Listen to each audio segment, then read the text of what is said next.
He has been growing coffee for the last 50 years and depends on the crop for income to raise his children and grandchildren.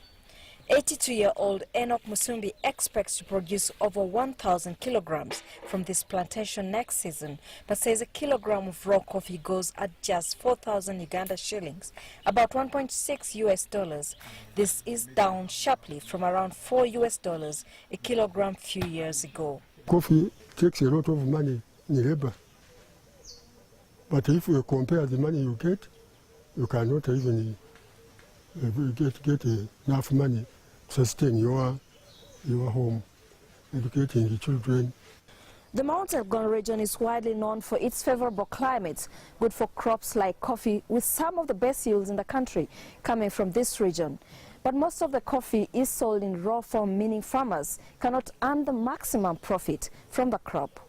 Uganda is among the top producing coffee countries in the world, but farmers say this trend could change if government does not regulate harvesting and drying processes.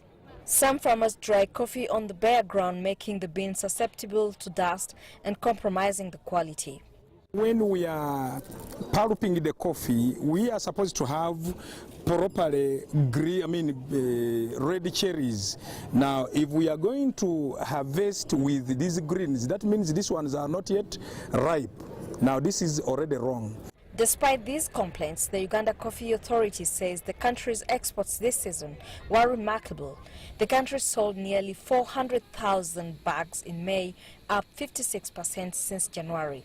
But coffee is Uganda's major export crop, and farmers here fear that if the quality of coffee is not taken seriously, then it will create a negative image of the country in the world market. We have never caught up how to make and keep quality of coffee. That would be the responsibility of UCDA, which is a channel, which is an agency of government, which is supposed to do that, by the way. Getting people to pick the coffee well without picking the unripe ones.